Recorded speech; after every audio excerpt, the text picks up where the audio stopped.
Welcome to WSDH Live. My name is Jay McGrail. I'm the chair of the Sandwich School Committee. I'm here to do our third podcast. And today we have Neil Murphy, the administrator for athletics, here with us. Welcome, Neil. Hi, Jay. Thanks so much. Thanks for having me. Yeah, I appreciate it. It's it's an opportunity for me to reach out to the community and to the residents of Sandwich and tell them a little bit about what we're doing up here at the high school and through our whole program. We had Dr. Gould on, we had Kathy Lucas, the Director of Guidance, on last week, and we got you in here today to talk about athletics. Miserable, crummy day. Yeah, parade day. Looking forward to the spring athletics program. Yeah, absolutely. We actually just had a long discussion about that in our office this morning, coming off of a really busy weekend where we had swimming championships in the pool, and we had a wrestling quad, or actually a try this past Saturday, and then we left the building to head to the rink for 3 games of hockey. It was a long day, but a great day overall. We had a lot of success in the pool. Wrestling split that morning, and then of course hockey swept. So the boys varsity team beat Bourne, the boys JV team won, and then the girls played later that night, and they beat Bourne too to retain the Lady Canal Cup. But we were talking about the grind. That is the winter sports. And I remember when I started this job almost 4 years ago, I remember hearing from the long-time ADs that would say, hey, prepare yourself for the winter. It's a grind. There's a lot of evening stuff and a lot of weekends, and so yeah, we're all really looking forward to getting outside and knock on wood. We've had a pretty mild winter to this point, and so yeah, we're all looking forward to getting outside where it's warm and watching lacrosse and baseball and softball and tennis. Yeah, I know. I can't wait myself. Yeah. I had the opportunity to coach my daughter's lacrosse team this spring, and I'm counting the days down already. Oh, yeah. I'm really looking forward to it. Yeah. So, what's your most challenging season? I would say, I guess I would say the winter, just in terms of, I think, the time commitment and in just kind of being locked indoors, as exciting as it can be at the rink and in the pool and certainly in the gymnasium for basketballs. Like I say, it's just it's a bit of a grind. It's long days. And so I would say that's probably the most challenging, I suppose. Having not given it a ton of thought, but I know we have more activities in the fall. We offer more programs in the fall, and so those are, that's certainly busy, but it's just different in the way that, it's outdoors and, but I'd say the winter, I suppose. The answer is probably whatever season you're in the middle of. Yeah, that's true. That's true. Probably, yeah. Although the spring, we really do look forward to the spring. Like I say, we were just kind of reminiscent, thinking about how nice it is to roam around the campus on an afternoon and on a warm afternoon and watching lacrosse on the turf or baseball or softball, and then knowing that as the day ends, it's still light out, it's still mild, and so we're looking forward to that. Yeah, I remember coming up here last spring when the boys were playing one of their playoff games, the boys baseball team, and they were warming up and preparing for the game, and the country music's blaring, and the sun was still out, it was warm. Yeah, such a nice setting. A little different than a day like today. That's right. It's raining and snowing. That's right. So tell us a little bit about yourself. I know a little bit of your history from being on the school committee, obviously, but the audience may not. Tell us about your cast and what brought you to Sandwich. Yeah, sure. So, as I mentioned, believe it or not, I'm already in my 4th year. I came to Sandwich in the summer of 2013 after being at Harvard University for 15 years. I basically went to Harvard right out of graduate school. I was at Springfield College for grad school, full-time as a baseball graduate assistant. So I coached baseball there, earned a master's degree in athletics administration, and then started in the athletics department at Harvard as an intern, did a 10-month internship, and then was fortunate enough to be in a position where some people had left, and I was offered a full-time role, and I was there for, the next 14 years as an assistant AD, and then ultimately the last few years I worked in what's called the Harvard Varsity Club, which is basically the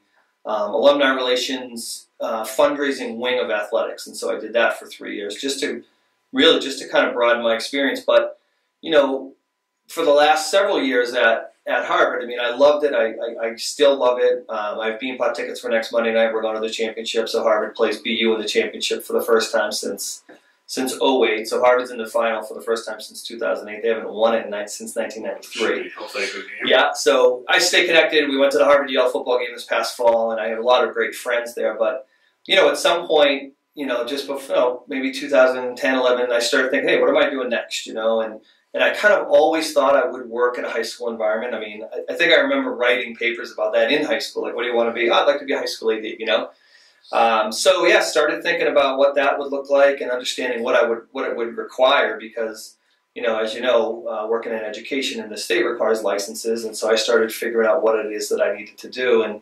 I was fortunate enough to land here in the summer of 2013, and it's been a great ride. I mean, up until this past summer, we were living in Scituate. My wife Amy and we have 3 children, and we were living in Scituate. But I realized pretty early on, that in order to do this job the right way, I think I don't think you can have a 50-mile distance between work and home. And so we started talking about that the last few years, and then we finally made the move this summer. So we're renting a house now. We're renovating a house in East Sandwich. So we have 1 child in each school right now. We have a 7th grade boy, and we have another boy at Oak Ridge in 4th grade, and then we have a daughter in 1st. And so, just in talking with people that I met in this profession, once I got started, I think, the suggestion was, a lot of them just said, hey, in order to make it work, you really almost need to integrate the two. You integrate your profession and your family to some extent. You do the best you can to keep them separated to some extent, but it just doesn't work with a big gap between home and work, So I'm really excited about it, and I like the things that are happening here, and that's what prompted me to start talking to my wife about, hey, maybe we should consider moving closer. And it was really her idea. Hey, if we're gonna go to school in Sandwich, we should probably live in Sandwich. I said, okay, that was easy enough. So so that takes me here, and it's been, like I say, a little over 3.5 years, and it's been a wild ride. In a lot of ways. There was a lot to learn. There were a lot of changes here, obviously, with the STEM Academy, and but for me, it's been awesome. I mean, gave me the opportunity to kind of put together a program, put together a 7th and 8th grade program. Do what we've done at the high school level. We've made some changes, I think, and I think most of them positive. Get that turf field, that beautiful turf field online. I was kind of the beneficiary of that. I came here when it was just about done. Yeah, after 10 or 11 years, a lot of hard work and from a lot of people, right? And but that's just been an awesome addition to our program in so many ways for all of our student athletes. And so, it's been tremendous. It's exactly what I kind of thought it was. It's certainly challenging in a lot of ways, but at the end of the day, I look around and just say, hey, what else would I rather be doing? I mean, I really, really enjoy it. And more than anything else, I think I enjoy the relationships that I've developed, with a lot of people in different buildings, but certainly in this building and in the community. And so I want to just continue to build on that because, I think that's what makes it unique, in a lot of ways. I want as many people as possible to be involved and to get excited about what it is we're doing and support what we're doing from an athletics perspective. So, anyway, that's where I am. Yeah, it's true, Neil. I mean, you moving down here in the last few years, you've really become a part of the community. And I think for people that are watching or listening, it's good for the community to get to know you as well. I mean, I see you at wing on Saturdays or Sundays for soccer, and, seeing you help put together the basketball game that the PTA had. I mean, those are community events that you're a big part of. And I think that what you said is really true. It's important for the athletic administrator to really be involved in the community. And I know as a school committee, that's something that's important to us, and you're really doing a good job at it. So. Oh, thanks. Yeah, that's good to hear. And I think that's the way it works best. And like I say, I'm excited about what's happening here, not only in our building, but in the community, So it's kind of an easy decision.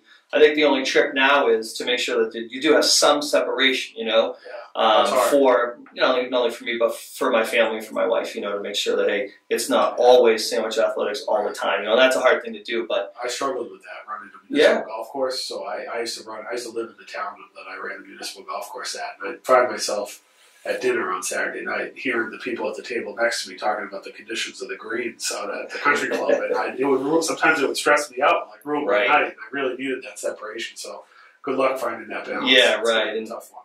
Yeah, it's and I understand the nature of it, and people are passionate about it, and rightfully so, because they're talking, whether it's parents or children, but parents want the best for their child, and so they're going to ask questions about the programs and what we offer and why we offer and who's coaching, and so it's my responsibility to make sure that, we're doing things the right way. And that's always been my primary focus since really getting here. And is just making sure that the people that are involved are in it for the right reasons and doing it the right way. I mean, that's just been my simple kind of mantra, my simple philosophy since I got here. And and that's the way we've been doing it. At least it's a little bit less pressure than some of the small towns in Texas with Friday night lights. Yeah, that's right. That's right. Absolutely. At least Sandwich isn't quite there. That's right. We don't put that pressure on you. Yeah. Well, only a few more minutes left. I mean, the program goes real quick. Tell us a little bit about some of the things you see coming up or that you envision the next few years. Yeah, sure. I mean, one of the biggest things that I've, kind of recognized and we've been talking about for a while now with our coaching staff and with others is the need for an improvement as it relates to strength and conditioning in our building. I mean, we have a weight room, a really small weight room, and some really outdated weights and things, and so it really isn't. Really small. And I see, the way that can manifest itself on the playing field. I mean, it doesn't take long to look around and see some of these schools that are doing it right in terms of the way that they're strength training and conditioning and outlasting some of our teams. And so you really you feel like it puts your programs at a competitive disadvantage if we're not doing it. And we just don't have access to it. And I know kids do it on their own a lot, and we have some great people in the community. I know Compass Athletics and Sportside and some others. And so I know our kids are going there, and I just worry that they're not doing exactly what it is they should be doing specifically for their sport. So we should be doing it in-house. It's going to be a matter of, identifying a space. We have plenty of people, I think, with the knowledge and the energy and the passion to supervise a program. It's just now a matter of finding a space within the building that makes sense.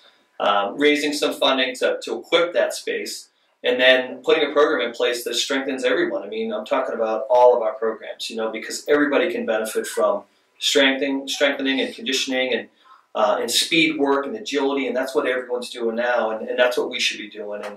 And so that's at the top of the list. Yeah, that's at the top of the list now because it will truly benefit us, and it benefits you in so many ways. Never mind just competitively on the playing field.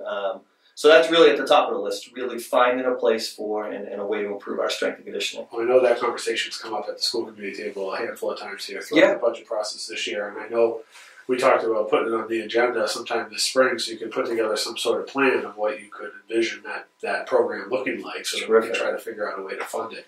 Yeah, absolutely. Then the other big item on the agenda is our league, the state of our league. We're currently a member of the Atlantic Coast League. We've been talking now for almost as long as I've been here about the possibility of finding something new, whether it was finding new members to join the existing Atlantic Coast League, or what we've decided now, what we're working on now is joining the existing Cape and Islands League, along with some other schools, Barnstable, Martha's Vineyard, Nantucket, Monomoy. So we're still really working now to iron out what it will look like and how it'll work. But, it's really hard for us, the smallest school, and currently the smallest school in the Atlantic Coast League, in a 5-school league, and the biggest challenge is really just finding games.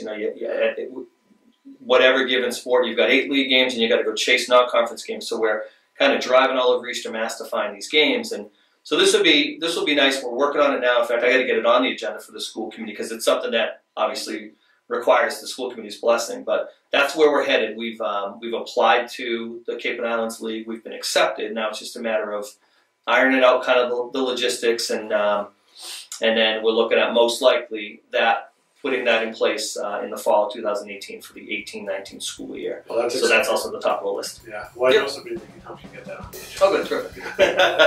Well, Neil, I want to thank you for coming today and for being our guest with us and catching up. Next time on the show, I have the directors of the SHS Knights Theater Company with their production of Grease the Lassens. Both of them will be here with me on Thursday. That will be with us next time on WSDH Live. Again, this is Jay McGrail signing off for 91.5 WSDH Sandwich's community radio station. A little choppy, but I wrote that out, so I'll get better at that. Thanks a lot. Excellent. Thank you. Appreciate it. WSDH Live is a production of Sandwich Community Television and WSDH Radio. Remember to check us out on the air on Cape Cod at 91.5 FM, or go to tunein.com and search for WSDH. Thanks for listening. We'll see you again next week.